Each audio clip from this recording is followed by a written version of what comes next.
de todas as coisas sucedidas. Aconteceu que, enquanto conversavam e discutiam, o próprio Jesus se aproximou e ia com eles. Os seus olhos, porém, estavam como que impedidos de o reconhecer. Então lhes perguntou Jesus: que é isso que vos preocupa? E de que ides tratando à medida que caminhais? E eles pararam entristecidos. Um, porém, chamado Cleopas, respondeu dizendo: és o único, porventura, que, tendo estado em Jerusalém, ignoras as ocorrências desses últimos dias? Ele lhes perguntou: quais? E explicaram o que aconteceu a Jesus o Nazareno, que era varão profeta, poderoso em obras e palavras diante de Deus e diante de todo o povo. E como os principais sacerdotes e as nossas autoridades o entregaram para ser condenado à morte e o crucificaram. Ora, nós esperávamos que fosse ele quem havia de redimir a Israel. Mas depois de tudo isso, é já este o terceiro dia desde que tais coisas sucederam. É verdade também que algumas mulheres das que conosco estavam nos surpreenderam, tendo ido de madrugada ao túmulo e não achando o corpo de Jesus, voltaram dizendo terem tido uma visão de anjos, os quais afirmam que ele vive. De fato, alguns dos nossos foram ao sepulcro e verificaram a exatidão do que disseram as mulheres, mas não o viram. Então lhes disse Jesus: ó nécios e tardos de coração, para crer tudo o que os profetas disseram. Porventura não convinha que o Cristo padecesse e entrasse na sua glória? E começando por Moisés, discorrendo por todos os profetas, expunha-lhes o que a seu respeito constava em todas as Escrituras. Quando se aproximavam da aldeia para onde iam, fez ele menção de passar adiante, mas eles o constrangeram, dizendo: fica conosco, porque é tarde e o dia já declina. E entrou para ficar com eles. E aconteceu que, quando estavam à mesa, tomando ele o pão, o abençoou, e tendo-o partido lhes deu. Então se lhes abriram os olhos e o reconheceram, mas ele desapareceu da presença deles. E disseram um ao outro: porventura não nos ardia o coração, quando ele pelo caminho nos falava, quando nos expunha as Escrituras? E na mesma hora, levantando-se, voltaram para Jerusalém, onde acharam reunidos 11 e outros com eles, os quais diziam: o Senhor ressuscitou e já apareceu a Simão. Então os dois contaram o que lhe acontecera no caminho e como fora por eles reconhecido no partir do pão. Amém? Amém. Antes de você sentar, diga para o irmão que está do seu lado assim: a forma como você vê Deus vai determinar o rumo da tua fé. Amém? Pode sentar.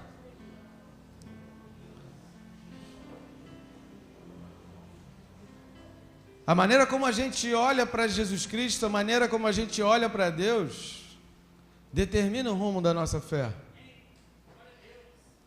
Ela vai ser o caminho, o nosso rumo para a nossa fé. Por que a gente vê tanta gente afastada, tanta gente longe dos caminhos do Senhor, tanta gente que já esteve um dia nos caminhos do Senhor, já foi grandes coisas, já operou até sinais e maravilhas, e de repente a pessoa se afasta e larga o Senhor e para a sua caminhada. O problema não está em Deus. Nunca o problema está em Deus. O problema está na maneira como a gente olha para Deus. O problema está na maneira como a gente imagina que Deus é. Jesus uma vez fez isso com os seus discípulos: olha, quem estão dizendo que eu sou? Quem os outros estão dizendo que eu sou? Quem os fariseus estão dizendo que eu sou? Aí depois Jesus termina dizendo: mas e vocês? Quem vocês acham que eu sou?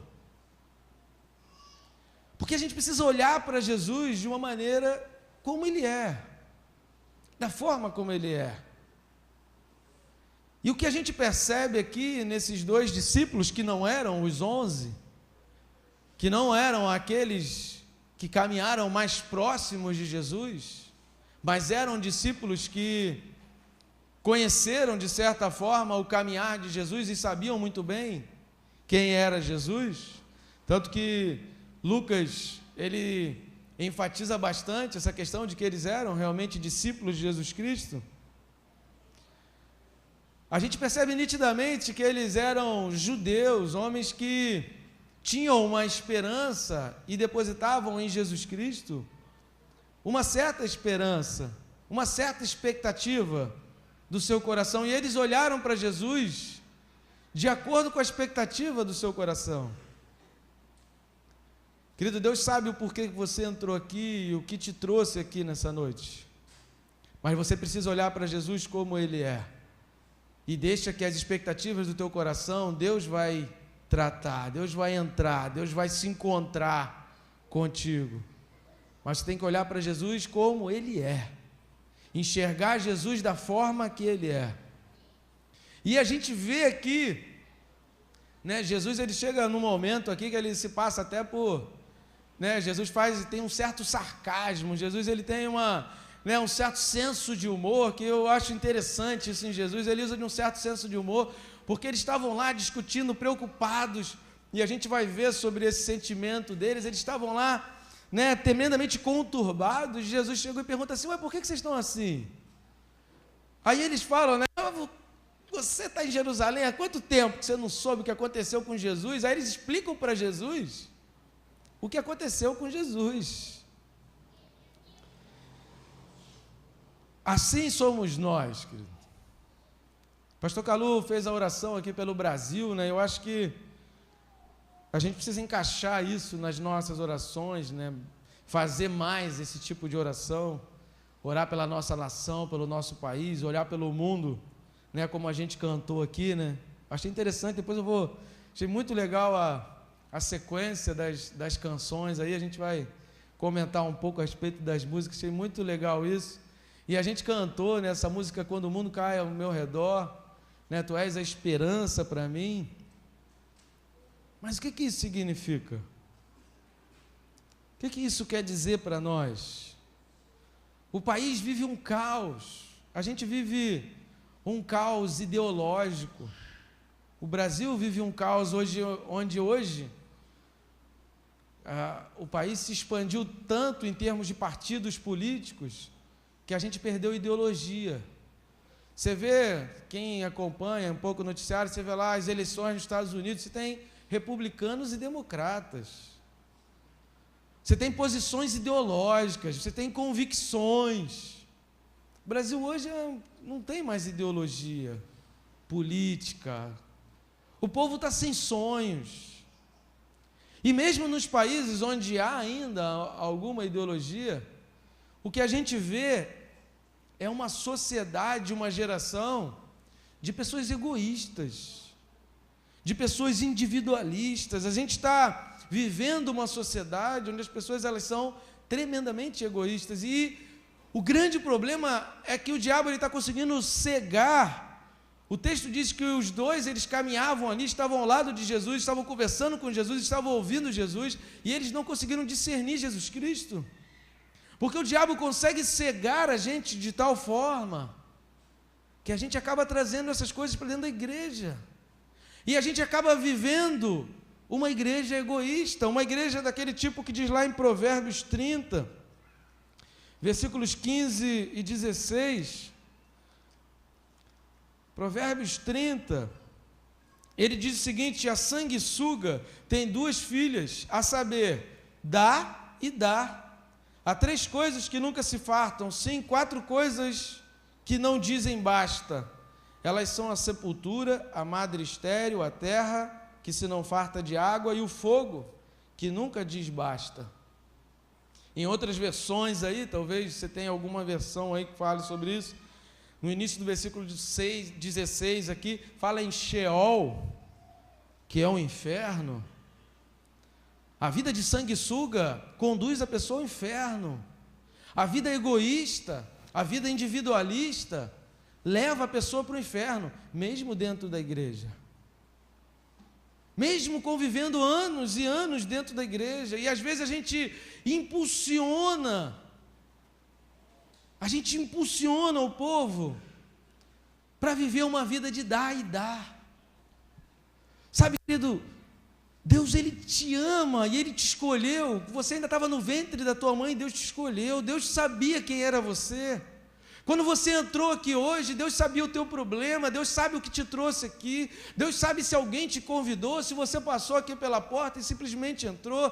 Deus sabe o peso do teu coração, Deus sabe as tuas frustrações, Deus sabe os propósitos que falharam, Deus sabe os problemas que você enfrentou, Deus sabe as tuas lágrimas. Deus conhece as tuas lágrimas gotas por gotas. Deus sabe todos os fios de cabelo que caem da tua cabeça, nem você sabe. Tem uns aí que já não tem muito para cair, né?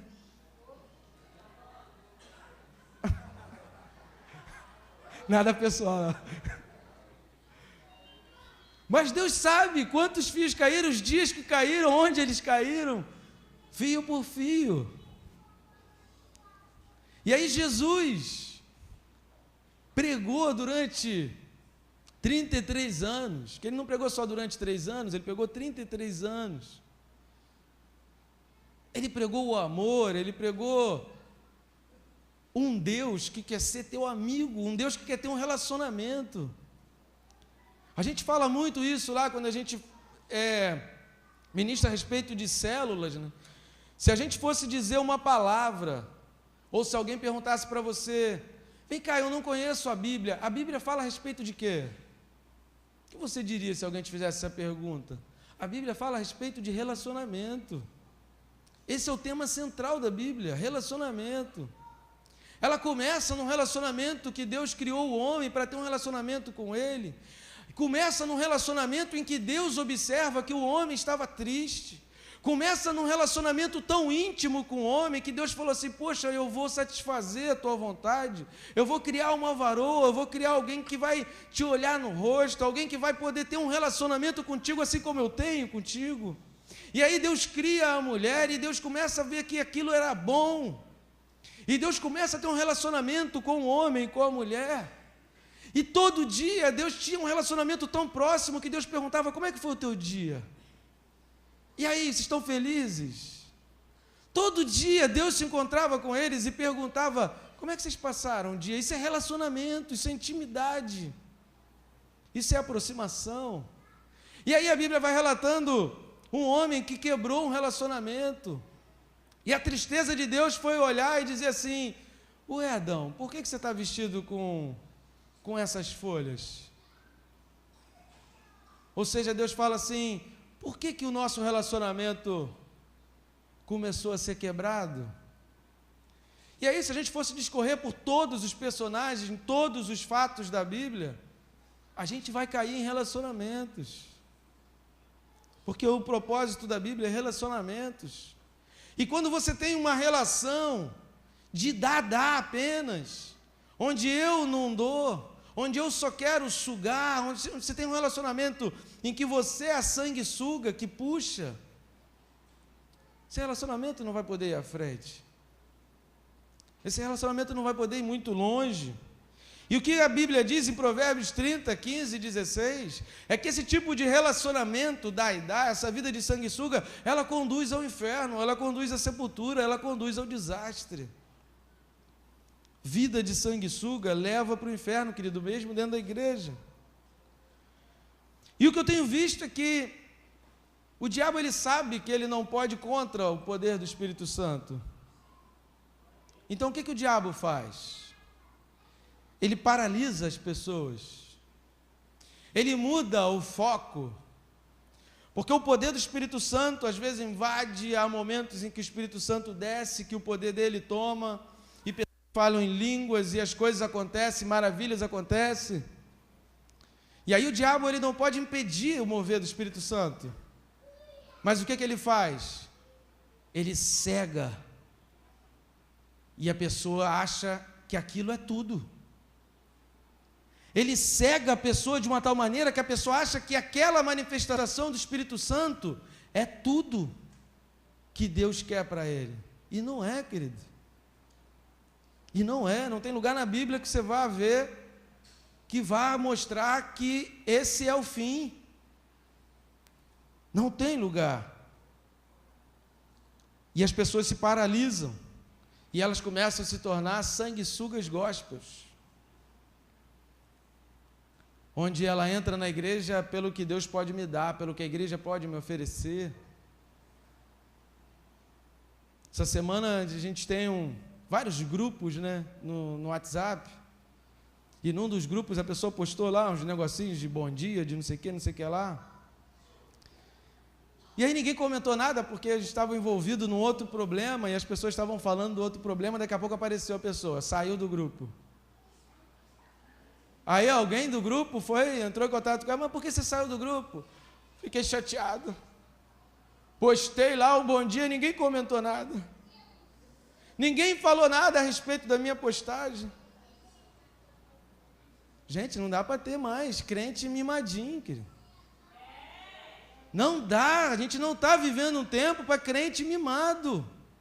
A gente não está vivendo um tempo para ficar, ai meu Deus, ai que carequinha bonita, não te chama mais de careca não, porque está te ofendendo, vai ficar triste.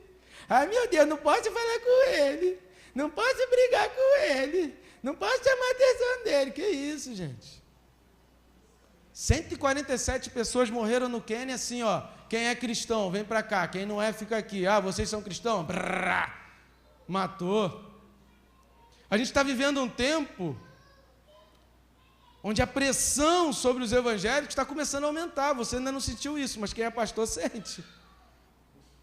A pressão sobre as ideologias evangélicas, cristãs e bíblicas, elas estão começando a aumentar. Quem viu Na Moral aí anteontem, pôde perceber isso, embora a gente não estivesse sendo muito bem representado, né? Mas infelizmente era a pessoa que foi escolhida para estar ali, e é alguém que nos representa. E a pressão é muito grande. E a gente vive um tempo, querido, que não dá mais para ficar sendo crente mimado. Por que que as pessoas se mimam? E por que que as pessoas se estressam? E por que que as pessoas se desiludem e saem do grupo? Entrou no grupo, saiu do grupo. Aí cancelou a amizade no Facebook. Aí fechou não sei o quê. Ah, porque não disse que eu estou bonito. Cortei o cabelo, não fez um elogio. Troquei o óculos, não disse que eu estava bonito. Botei um bom dia, não disse amém. Gente, pelo amor de Deus. O diabo está ceifando um monte de gente aí à nossa volta. E a gente preocupado com carícias gospels. É a vida de sanguessuga. As pessoas estão olhando para Jesus, é pelo dar. Eu estou entrando na igreja pelo que a igreja pode me dar. Quantos querem a presença de Deus? Quantos querem a companhia de Deus? Quantos querem realmente ser aquilo que Jesus falou? Eu não quero que você seja meu servo, mas eu quero que seja meu amigo, cara. Eu quero que você deite no meu peito, eu quero que você sinta o cheiro do meu cabelo, eu quero que você sinta, sabe, o meu cheiro, eu quero que você encoste no meu peito. Eu não quero que você simplesmente me obedeça porque eu estou mandando, mas eu quero que você me ame. Eu quero que você seja meu amigo. Foi isso que Jesus disse em João. Jesus já estava lá no final da sua carreira evangélica, digamos assim, no final do seu ministério, prestes a ser entregue. Aí eu já não te chamo servo, eu quero te chamar de amigo. Porque o servo não sabe o que faz o seu Senhor, mas o amigo entende o Senhor pelo olhar. O amigo entende o outro. E se esses dois homens aqui no caminho de Emaús fossem realmente amigos de Jesus, eles teriam identificado Jesus logo de cara.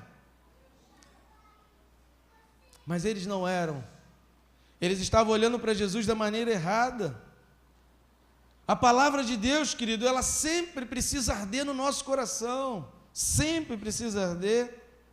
Só que o que acontece é que nós estamos tão preocupados com nós mesmos.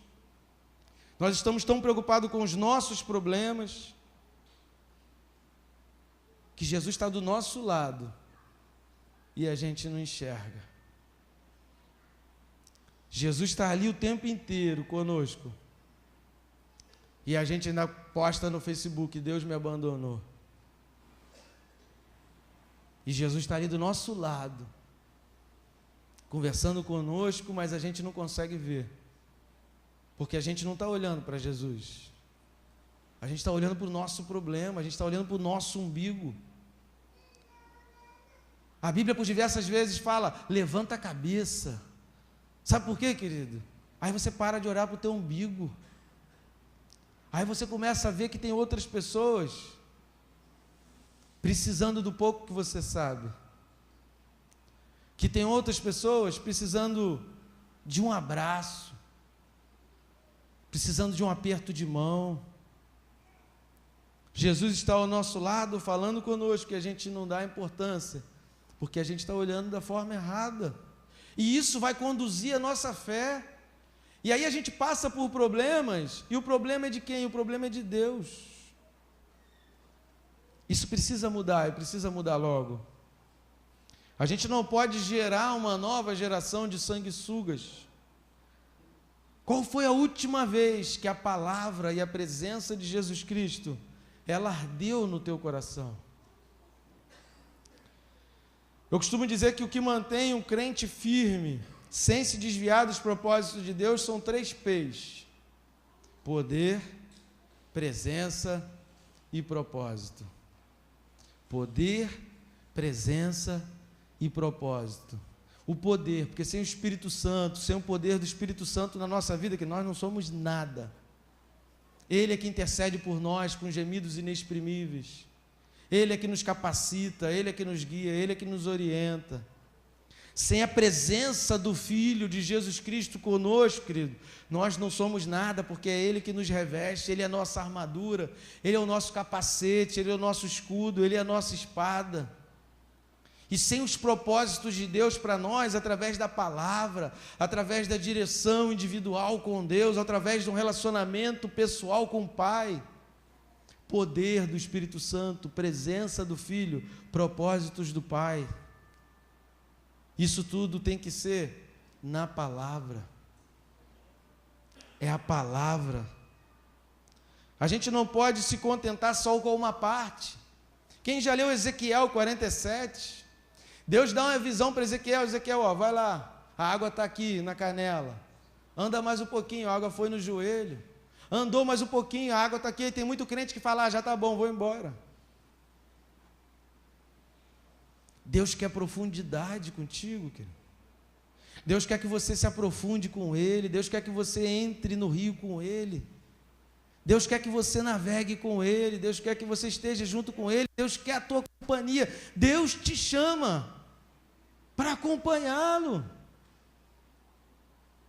Será que a gente está compreendendo a profundidade daquilo que Deus quer conosco?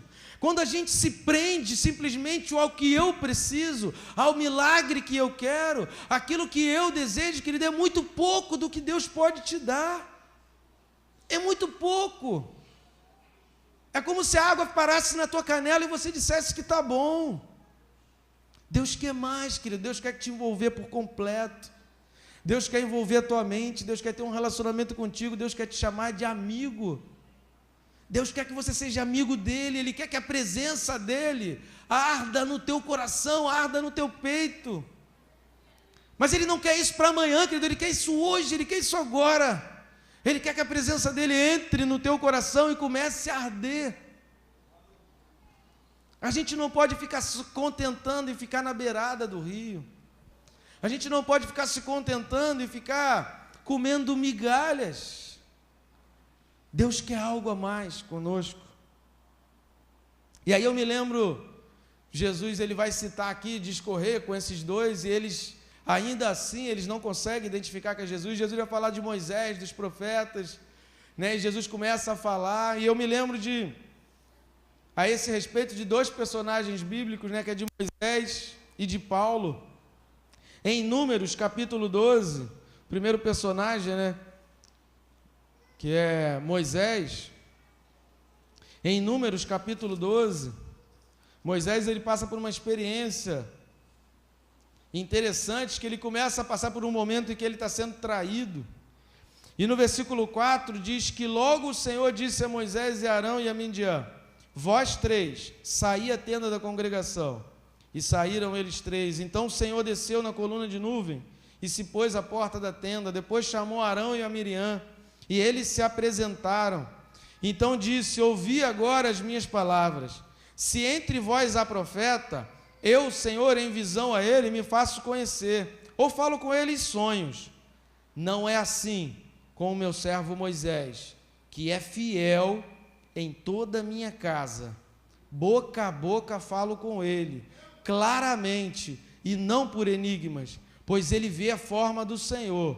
Como, pois, não temestes falar contra o meu servo, contra Moisés? Isso aqui é o Novo Testamento dentro do Velho. Porque quando a gente cantou que o véu se rasgou, foi isso? O véu se rasgou para que tu estivesse comigo. É isso aqui que Deus está dizendo. Por que você tem que ficar se contentando com a visão do outro? Com a palavra que Deus deu ao outro, quando o véu já se rasgou e Deus pode falar contigo, basta você rasgar o véu do teu coração. Deus só quer que você rasgue o véu do teu coração e se entregue para Ele e diga: Senhor, fala comigo. Deus quer que você diga: Senhor, fala, porque o teu servo ouve. Porque o véu já foi rasgado, você não precisa ficar depositando a tua expectativa na visão, no enigma, na profecia do outro, querido. Nada contra a profecia, eu creio em profecia, já recebi várias profecias. Mas às vezes o diabo cega de tal forma, como aconteceu lá no caminho de Emaús, que a pessoa paralisa, e a pessoa não anda, e ela não segue, e ela não faz nada, e ela não se move mais.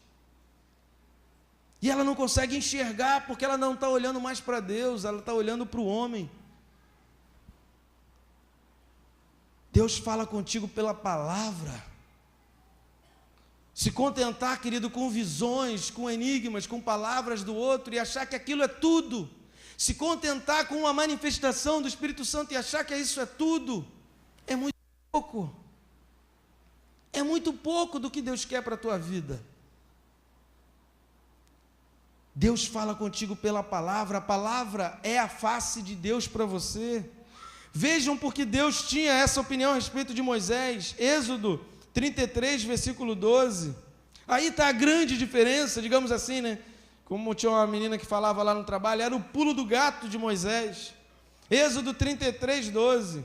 Disse Moisés ao Senhor: Tu me dizes, faze subir este povo, porém não me deste saber a quem hás de enviar comigo. Contudo disseste: conheço-te pelo teu nome. Também achaste graça aos meus olhos. Deus disse para Moisés: eu te conheço pelo teu nome. Deus diz para você nessa noite: eu te conheço pelo teu nome, pelo teu sobrenome, eu sei porque você entrou aqui, eu conheço você, e eu quero ter um relacionamento contigo, eu quero que você me conheça. Deus quer que você o conheça, que você olhe para Ele e veja que Ele está do teu lado no teu caminhar. Deus quer ser identificado por você na tua vida. Deus quer ter intimidade contigo.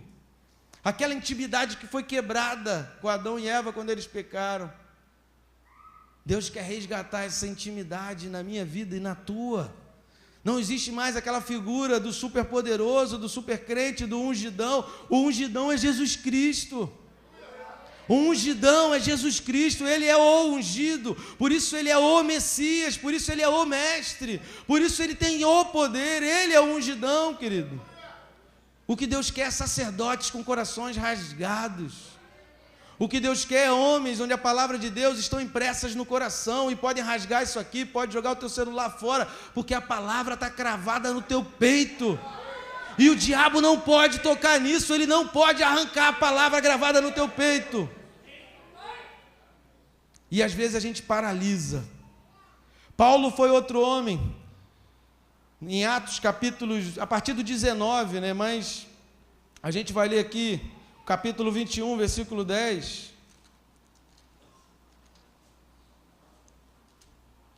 Atos capítulo 21, versículo 10. Diz assim, livro de Atos, capítulo 21,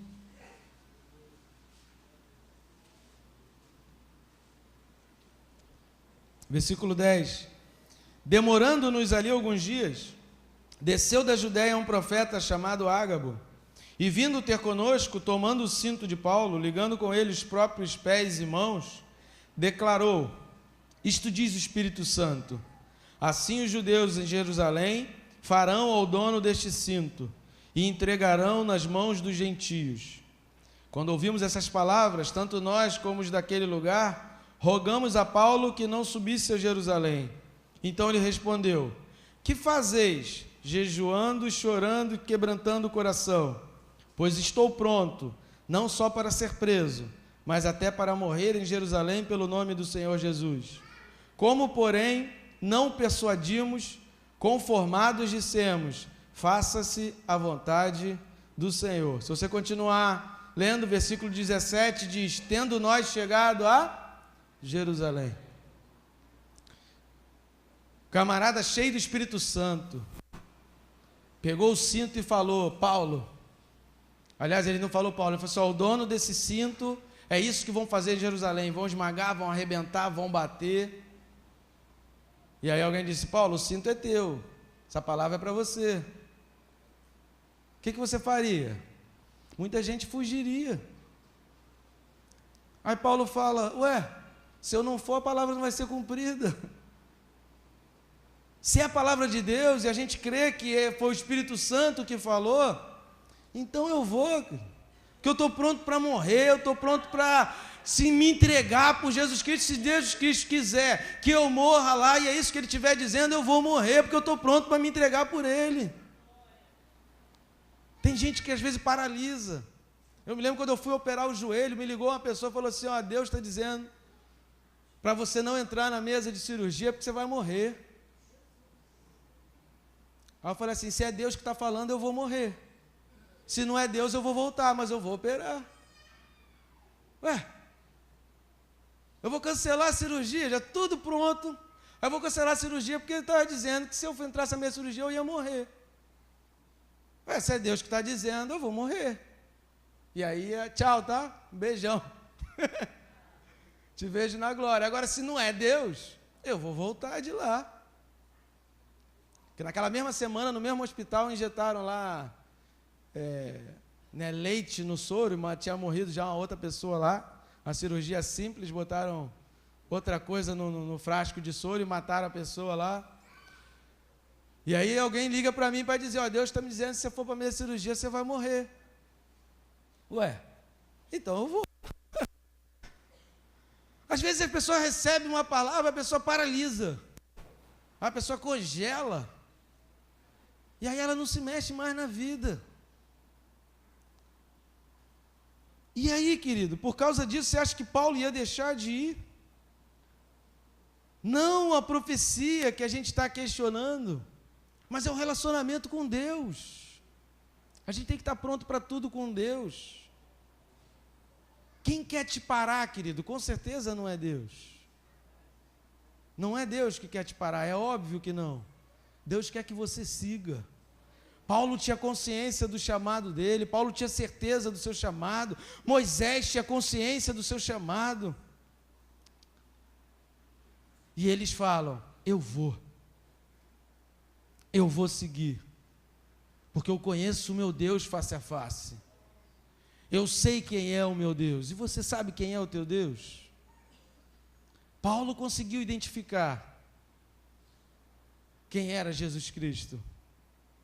A maneira como nós olhamos para Deus, querido, ela começa a determinar o rumo da nossa fé. Jesus passou por toda a sua obra, viveu no meio deles, foi julgado, foi morto, enfrentou a cruz, foi levado ao sepulcro, ressuscitou. Tudo isso era obra para a qual Jesus Cristo foi designado, Ele veio ao mundo para isso. E repare, voltando lá no livro de Lucas, capítulo 24, que as primeiras pessoas para quem Ele aparece não foram os 11, não foram aqueles com quem Ele tinha mais intimidade. Foram aqueles 2 homens, que um a gente não tem nem ao certo qual é o nome, o outro a gente sabe que é Cleopas, e a gente subentende que eles eram judeus, porque eles dizem que esperavam de Jesus Cristo que fosse o Redentor de Israel. Eles só são mencionados aqui, em mais nenhum trecho da Bíblia são mencionados esses 2. O próprio lugar, Emaús, ninguém sabe exatamente onde fica, né? Não sei se o pastor Calu achou lá. Não dá.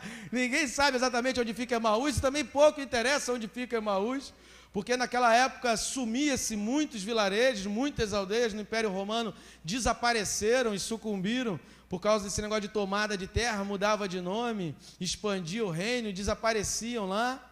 Então não foi só Emaús, muitos outros lugares sumiram, então pouco importa onde era essa aldeia, onde era esse vilarejo. O que chama a atenção de Lucas, que ele vai narrar e vai colocar isso, porque o interessante é que foi escrito por Lucas, um homem que fez pesquisa, um homem que foi lá, que entrevistou pessoas. Antes de escrever o Evangelho, ele perguntou a pessoas, ele fez entrevista, ele fez uma pesquisa, ele foi lá, sabia que era Jesus, sabia que Jesus fez aqui, conta para mim. Então ele foi fazendo uma apuração dos fatos, e esse fato chama a atenção dele, por causa desses dois homens. E aí o lugar aqui é o menos interessante. O mais interessante aqui nesse texto são os alertas que Jesus Cristo está dando para nos dizer assim: eu quero ser teu amigo, eu quero ter um relacionamento contigo diferente, eu te chamei aqui porque eu quero ter algo mais profundo contigo. Lucas 24, versículo 16: os seus olhos, porém, estavam como que impedidos de o reconhecer. Então lhes perguntou Jesus: que é isso que vos preocupa? E de que ides tratando à medida que caminhais? E eles pararam entristecidos. Muita gente, querido, quer algo novo de Jesus. Talvez você tenha entrado aqui hoje e você realmente queira algo novo de Jesus Cristo. Você queira algo novo de Jesus para a tua vida. Mas existe um mal hoje que afeta a humanidade. E esse mal se chama desânimo. E aí, com a desculpa do desânimo, muita gente está pertinho de Jesus, caminha ao lado dele, conversa com ele e não enxerga Jesus. Com a desculpa do desânimo, muita gente ouve as palavras, mas não consegue reconhecer. Por quê? Por que isso acontece? Porque as pessoas estão olhando para Deus como sanguessugas.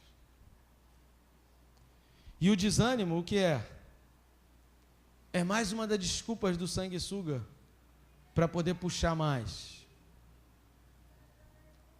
Eu já vi várias mensagens na internet, tem uma do pastor Lucinho que eu acho fantástica, até porque ele é engraçado, e ele cita uns trechos lá de pesquisa da psicologia. Tem uma outra mensagem do pastor Cláudio Duarte também, que eu acho muito interessante, recomendo, depois você pesquisa lá na internet, que também falam sobre desânimo. Mas eu queria te dizer uma coisa hoje, que é um recado de Deus para a tua vida. O problema não é o desânimo. Há muitas mensagens ensinando para você deixar o desânimo, largar o desânimo, abandonar o desânimo, viver uma vida sem desânimo. Mas o que eu vejo na Bíblia é que o desânimo, ele não é o problema. Fala para o irmão que está do seu lado assim: o desânimo não é o teu problema.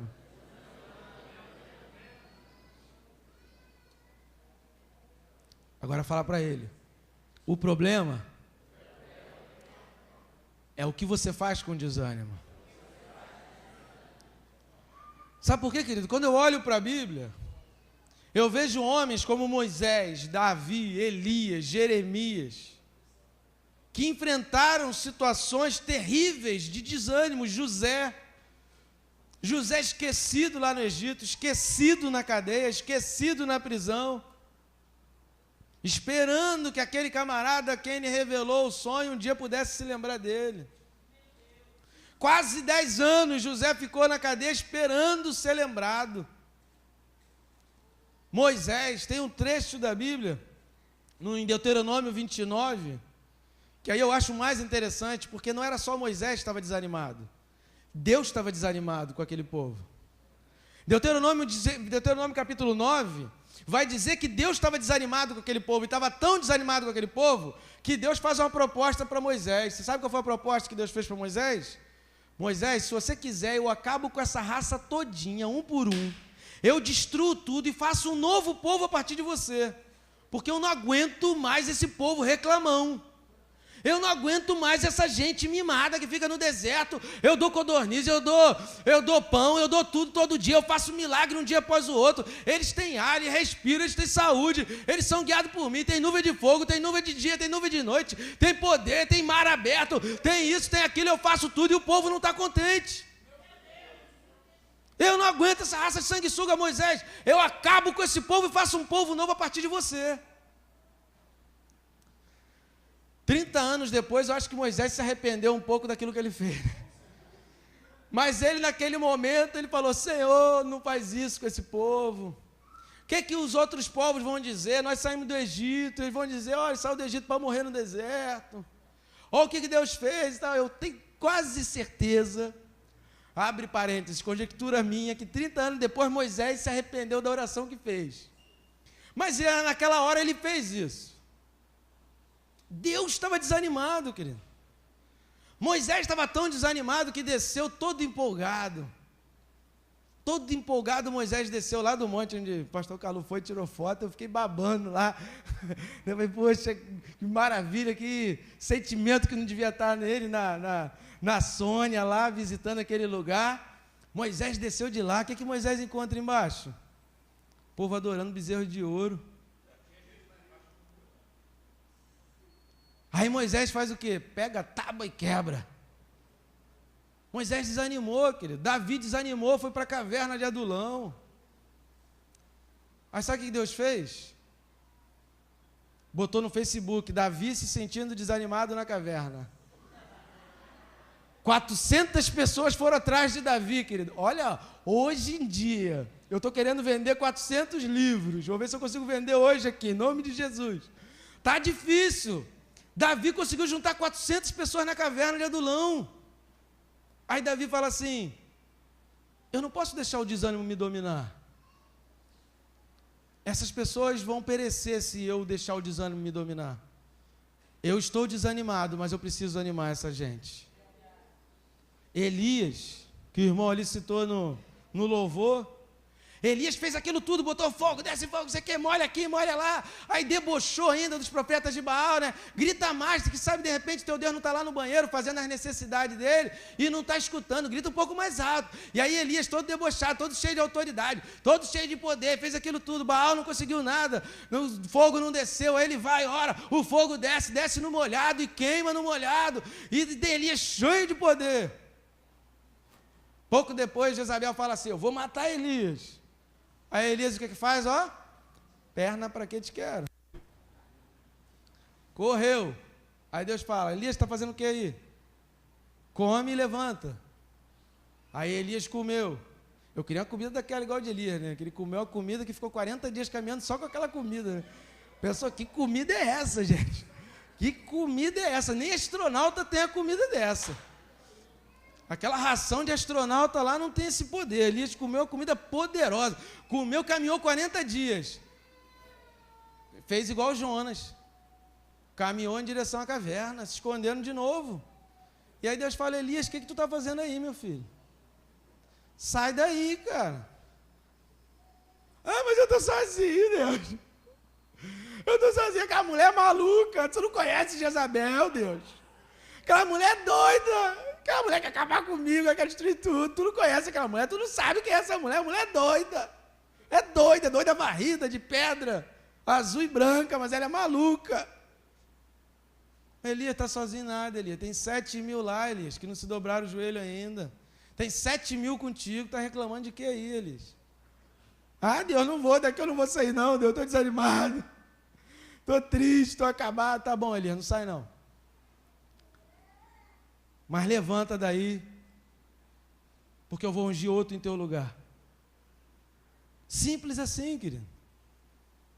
Ah, eu não quero seguir mais não, tudo bem. Eu vou ungir outro em teu lugar. Porque a minha obra não pode parar, querido. Aquilo que eu vou fazer, que eu quero fazer, é assim que Deus diz, vai continuar. E se você pegar o desânimo e disser que o desânimo vai tomar conta da tua vida, o desânimo vai tomar conta da tua vida. Agora, se você chega e diz assim: desânimo, hoje eu vou te deixar aqui, mas eu vou caminhar para a casa do Senhor. Desânimo, hoje você vai ficar aqui, fica aí quietinho, tá? Eu vou trancar a casa para ninguém te roubar. Você fica aí, mas ninguém me tira da casa do Senhor. Eu vou para a escola dominical, eu vou para a reunião, eu vou fazer o que tiver, mas eu vou estar na casa do Senhor. Se você deixa o desânimo te dominar, querido, o que acontece? Ele vai te dominar. Ele vai te dominar. Nem você, nem ninguém, querido, pode impedir o desânimo, a decepção, a tristeza de chegar até você. Um dia ela vai bater, já bateu na minha porta. O pastor Caluso contar a experiência, ele vai ver que já bateu na porta dele. Então o desânimo não é problema. O problema é o que a gente faz com o desânimo. E aí tem gente que bota desculpa no desânimo. Meu carro já é velho, né? Um carro 2003, já é um carro velho. Está na oficina, está consertando, já tem quase um mês. Eu estou com um carro emprestado. Esse carro emprestado, o ar-condicionado não funciona. Né? Então, dia de chuva é complicado. E teve uns dias, eu não sei se aqui é Anchieta, mas lá em Campo Grande, tiveram 3 semanas seguidas, querido, que chovia todo dia 5 horas da tarde. 5h30. Teve um dia que choveu 5h40. A escola dominical lá em Campo Grande começa às 6 horas da tarde. Era na hora de eu ir para a escola dominical. E aí junta a criança, junta a roupa, bota a mochila no carro, bota isso aqui, vai no carro, o carro embaça. E aí você vai, esfrega, mas estava eu lá na igreja. Aí na outra semana não estava chovendo. Aí encontrei o irmãozinho, pô, cara, tem um tempo que eu não te vejo, um mês aí que eu não te vejo. Pastor, sabe como é que é? Nesses dias aí choveu só na hora de ir para o culto. Aí o meu carro não tem ar-condicionado. Eu preferi não sair de casa. Aí me deu vontade de falar tanta coisa, querido. Sabe aquele momento que você se conecta lá no céu, você fala, Senhor, um canal agora direto contigo, Pai. Irmãozinho, isso aí, cara. Mas, prazer, bom te ver, que bom que você está aqui. Eu falo assim, infeliz, não sabe o sacrifício que eu fiz para vir para a igreja.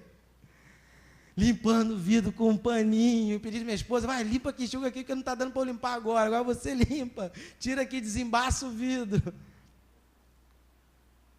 O outro não pôde ir, porque estava chovendo. Tadinho, né, tem muito crente de açúcar. Né, tem muito crente docinho. Uns torrõezinhos de açúcar que não pode sair, choveu, não sai.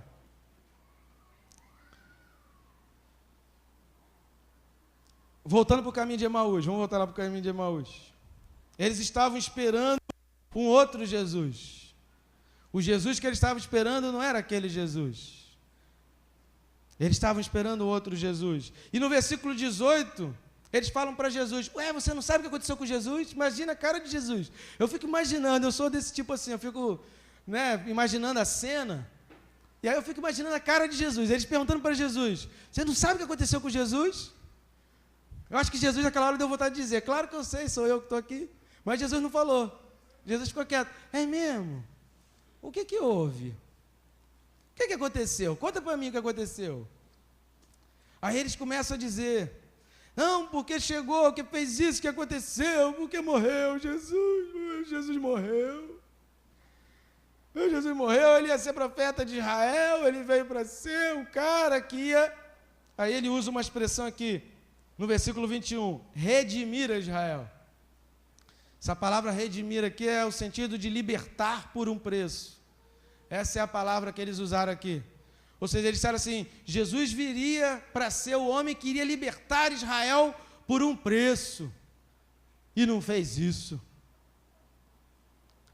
Aí Jesus lida com eles, né? De uma maneira assim bem carinhosa. Versículo 25, Jesus fala com eles de uma maneira bem singela, né? Honestos e tardos de coração para crer em tudo que os profetas disseram. Tem gente que quer libertação, querido, 5 anos, eu não consigo entender. Pessoa que quer libertação, 2 anos, 3 anos, querido. Não existe na Bíblia, nenhuma passagem da Bíblia que tenha Jesus voltando aos Gerazenos, encontrou lá o que estiveram endemoniados da outra vez, porque estava endemoniado de novo. E aí Jesus teve que expulsar de novo o demônio. Não tem isso. Na minha Bíblia não tem isso. Jesus expulsou o demônio uma vez, acabou. Agora, Jesus diz assim, vá e não peques mais. vá e não peques mais, porque se pecar vai voltar 7 vezes pior. O problema não está na libertação, o problema está no pecado. Deus não é nosso empregado. Tem gente que fica querendo libertação e vai passando tempo, 3 anos a pessoa não se liberta nunca.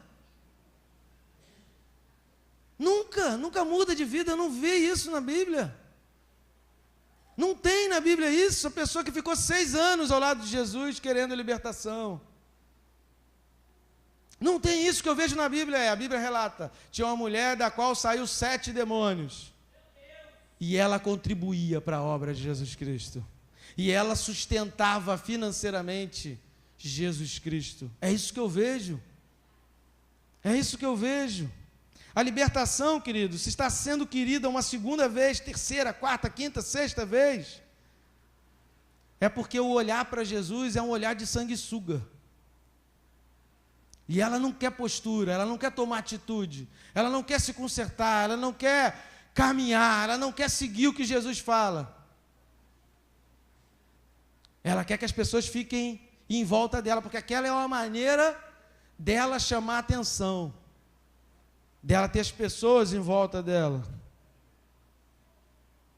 Todo aquele que é limpo por Jesus, querido, tem o dever de contribuir com o ministério de Jesus Cristo e seguir o caminho de Jesus Cristo. O que eu vejo na Bíblia, em João 8, do versículo 31 ao 39, é: conhecereis a verdade, e a verdade vos libertará. Quem foi realmente liberto por Jesus, querido, faz as obras de Abraão. É isso que Jesus diz em João 8, do 31 ao 39. Quem foi liberto por mim, quem uma vez foi lavado por mim, faz as obras de Abraão. E qual é a obra de Abraão?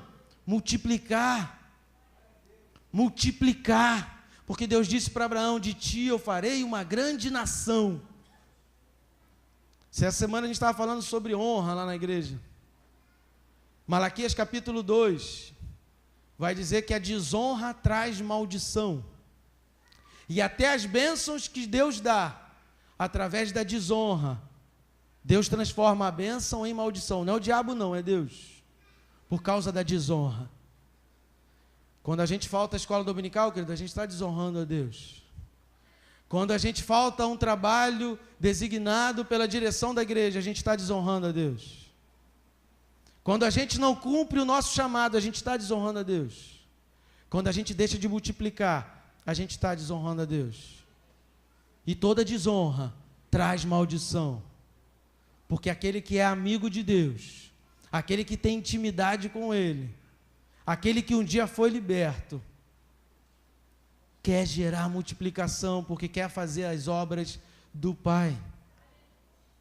Toda expectativa errada a respeito de Jesus, querido, vai nos impedir de enxergar. E aí a gente vai estar num lugar onde todo mundo está vendo Jesus, onde todo mundo está caminhando com Jesus e a gente não enxerga. Porque a gente está olhando para o Jesus errado. Porque muita gente, querido, fica envolvido nesse sentimento que está no mundo, egoísta, individualista, e quer um Deus só para si. É como diz o pastor Silas Malafaia, né? Aquele crente 6 horas. 6 horas por mim aí, porque está difícil, estou desanimado, estou trabalhando tanto, está tão difícil. Como a vida está difícil. Parece aquela hiena do desenho, né? Lip Hard. Quem é do meu tempo aqui, né, lembra do desenho, né? Se você não souber, você procura na internet, Lip Hard. Ó vida, ó azar. Tá tão ruim. Aí você encontra o crente hoje. E aí, como é que tá? Tô na prova, né? Tô no vento. Aí daqui a 10 anos você encontra com ele de novo. E aí, filho, como é que tá? Tô na prova, tô no vento. Que vento é esse que não acaba nunca, né? Gente, não é possível, cara. O vento não passa. Desliga o ventilador, né? Não é possível, o vento não acaba. Que vento é esse, querido? Não pode, alguma coisa está errada. E não está em Jesus, não está em Deus. E não é Deus, querido. Eu me nego a aceitar que o problema está em Deus. A Bíblia me diz que o problema não está em Deus. A gente está olhando para Deus da maneira errada. Jesus estava ao lado deles, conversando com eles, falou de Moisés, falou dos profetas, ficou pregando um bom tempo ali, caminhando, andando com eles, 60 estádios, andando um tempão, mais de 3 horas, Jesus andando com eles, falando com eles, e eles não sabiam quem era. Jesus foi para a casa deles, comeu com eles. Aí outra coisa interessante, primeiro, Jesus pregou a palavra, eles não identificaram. Aí depois Jesus partiu o pão. E aí, querido, quando eles identificaram, Jesus foi embora. Não demora muito a identificar Jesus perto de você, não. Porque pode ser que o dia que você identifique seja o dia que Jesus já está buscando o pessoal para ir para a glória. E aí pode ser que não dê tempo mais. Identifique Jesus no caminho. Identifique Jesus enquanto você anda com Ele. Identifique Jesus na palavra.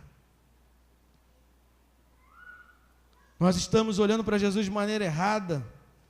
E o versículo 25, Jesus vai deixar bem claro, quando Jesus repreende eles e fala: seus nécios, tardios de coração, vocês não conseguiram entender nada do que eu disse. Vocês não conseguiram entender que o que eu quis não era o teu libertador, era o libertador do mundo. O que eu queria não era a tua libertação, era a libertação do mundo. João 3,16 diz que Deus amou o mundo de tal maneira, não diz que Deus amou só você. E às vezes a gente faz a oração achando que Deus só nos ama, que nós somos melhores do que aqueles que morreram no Quênia, que nós somos melhores do que aqueles 100 mil que já morreram na Síria, que nós somos melhores do que aqueles que estão presos na Líbia, que nós somos melhores do que aqueles que morreram no Nepal, que nós somos melhores do que os crentes que estão presos na China. E a gente fica querendo um Deus que faça a nossa vontade. A pessoa deve orar assim, né? Pai nosso que estás nos céus, santificado seja o teu nome. Não precisa vir a nós o teu reino. Faça apenas a minha vontade. Somente na terra, nem precisa no céu. O pão nosso de cada dia, Senhor, dá só para mim, não dá para o meu irmão, não. E perdoa as minhas iniquidades, pronto, Senhor. Não perdoa igual eu perdoo, não, porque senão o Senhor está perdido. Acho que a pessoa ora assim, né? Porque se falar, perdoa a minha iniquidade da mesma maneira que eu perdoo o meu irmão, aí acabou, né? Eu não perdoo, como é que eu vou falar para Deus? Deus, ó, da mesma maneira, a mesma medida que eu der de perdão para o meu irmão, o Senhor usa para mim? Tem que ter peito para fazer essa oração, querido.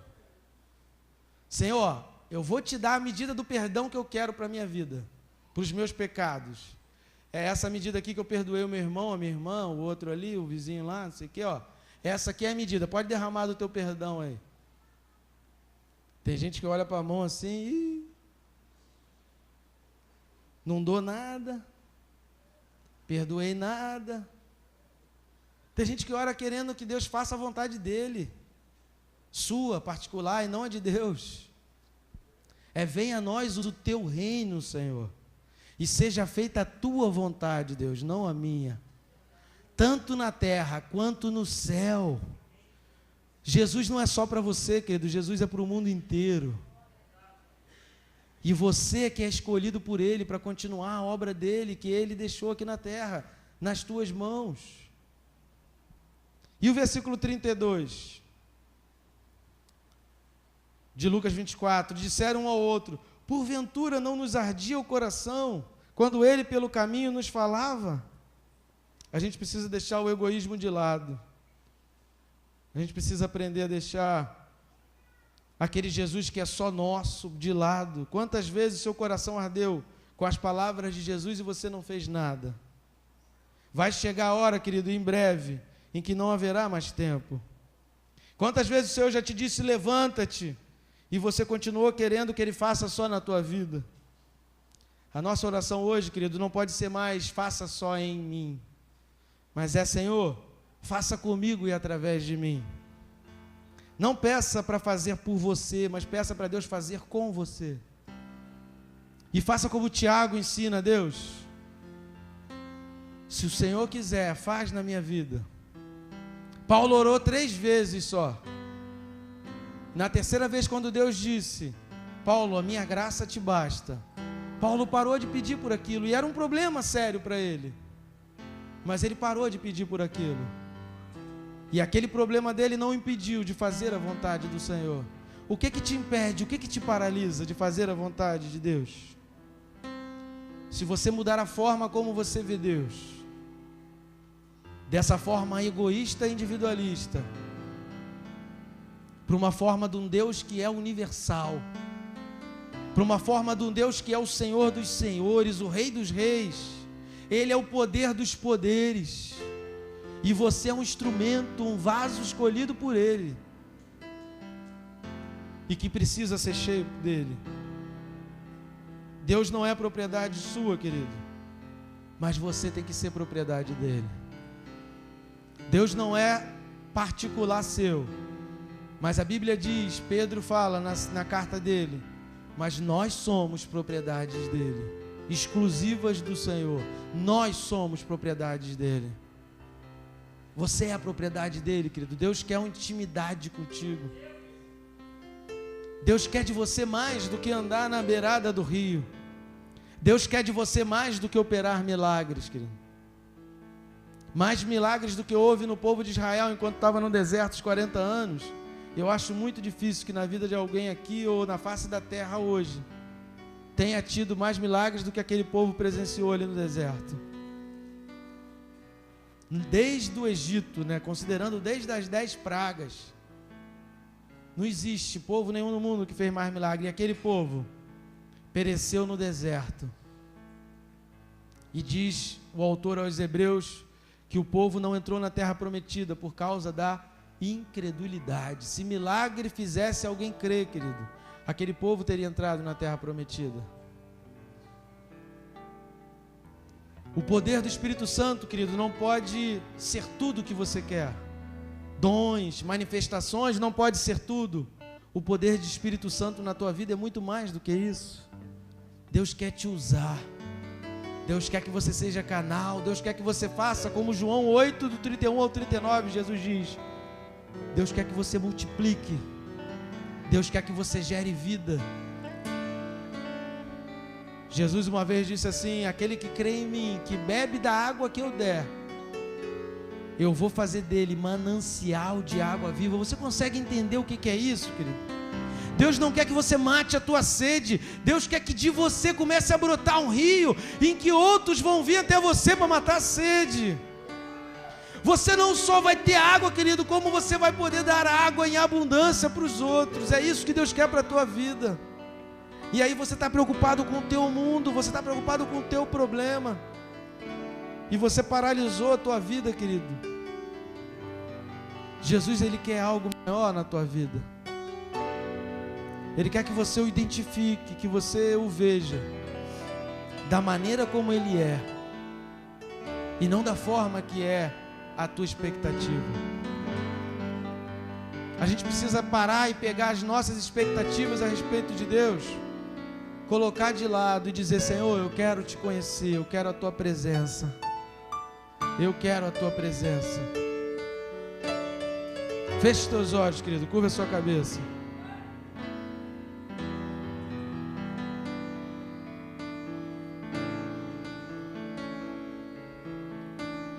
Nesse momento, pegue as suas expectativas, coloque para o Senhor e não se preocupe nela. Não se preocupe com as tuas expectativas, que pode deixar que Deus vai cuidar. Deus vai cuidar do teu problema, Deus vai cuidar da tua... Deus vai cuidar daquilo que você quer, daquilo que você deseja. Deus vai cuidar. Nesse momento, queira a presença de Deus e diga para o Senhor: Senhor, fica comigo, fica mais. Nos fala mais do teu amor. Ah, Jesus, eu quero sentir a tua presença, eu quero sentir a tua palavra arder no meu coração. Eu quero que a tua presença arda no meu coração. Nos fala mais, Senhor. Faz essa oração para Jesus Cristo agora.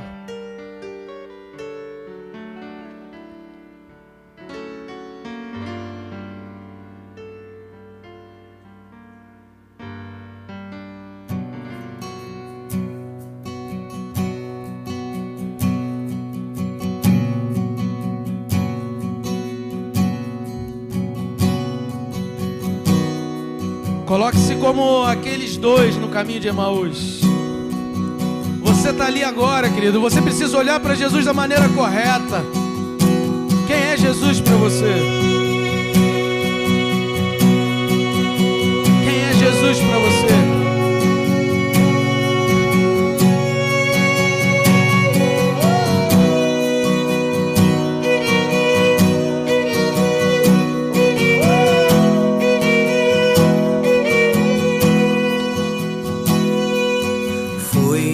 Caminho de Emaús que lembrava eu do Filho de Deus, meu Salvador.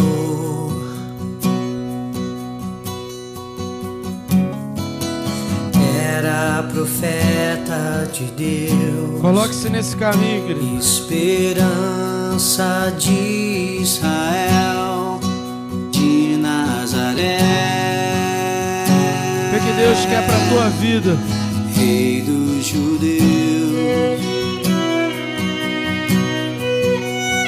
Quando ouvi sua voz, estava a me chamar, e o seu olhar quebrantou-me em meu coração. Logo percebi. Fica comigo só um pouco mais, Senhor. Faça essa oração para Deus, Senhor. Fica a tua presença, mestre. Fica, nos fala outra vez, oh mestre.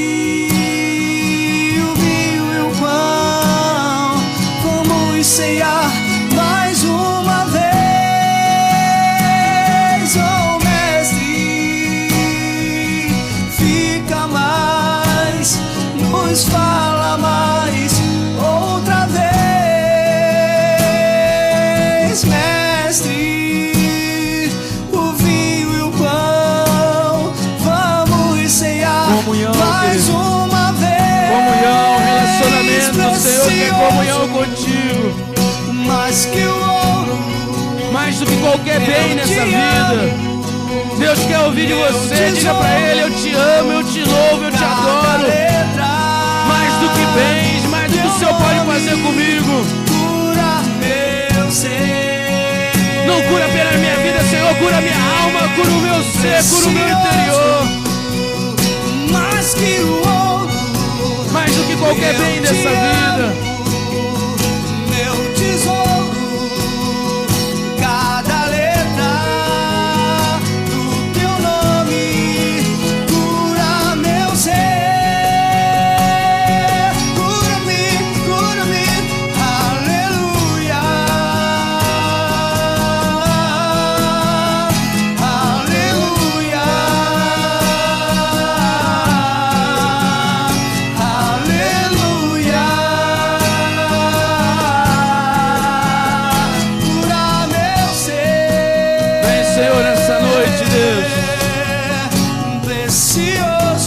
Precioso, Senhor, mais do que tudo nessa vida, Deus.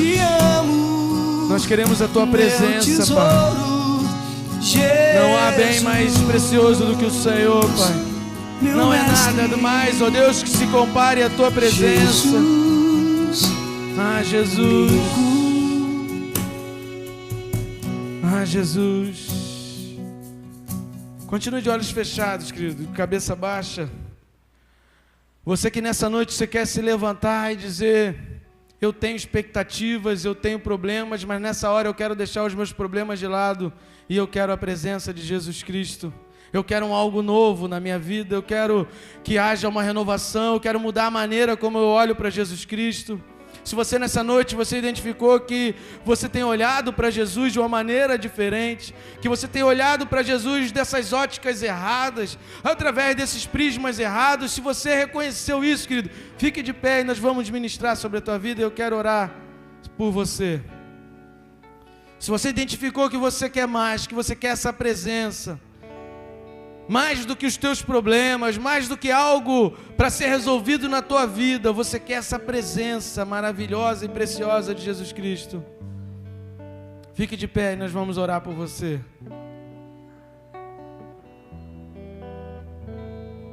Fique de olhos fechados, levante-se, você que quer clamar e orar, e essa intercessão, Deus, eu quero mais da tua presença.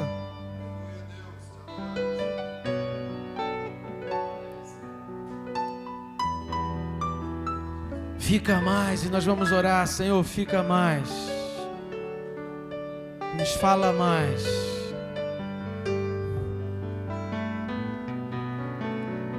Quem mais quer se colocar de pé, querido? Não precisa olhar para o lado, feche os teus olhos, simplesmente se levante. E tome uma postura, querido. Moisés teve desânimo. E além da oração, o que modificou a vida de Moisés foi uma atitude. Ele tomou uma atitude, se levantou e foi. Davi teve desânimo. E ele se levantou e foi. Jeremias não deixou o desânimo dominar. Chorava, mas ele se levantava e ia. O que te segura? O que te segura? Deus quer te levar para outros lugares que você não imagina. E que o diabo tem impedido você de olhar para onde Deus quer te levar. E aí você fica preso nos teus problemas. E os teus problemas ficam maiores do que Deus, aos teus olhos só. E você não consegue enxergar Deus da maneira como Ele precisa ser enxergado. Algumas pessoas estavam em pé lá no canto, eu já não sei mais identificar quem se levantou para a oração. Queria pedir, vem aqui para frente, vem aqui à frente, nós vamos estar ministrando sobre a tua vida.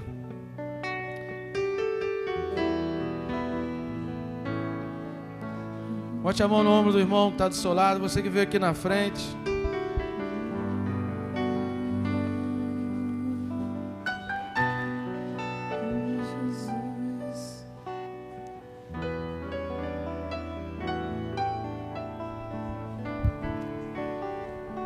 Vem, junta mais aqui.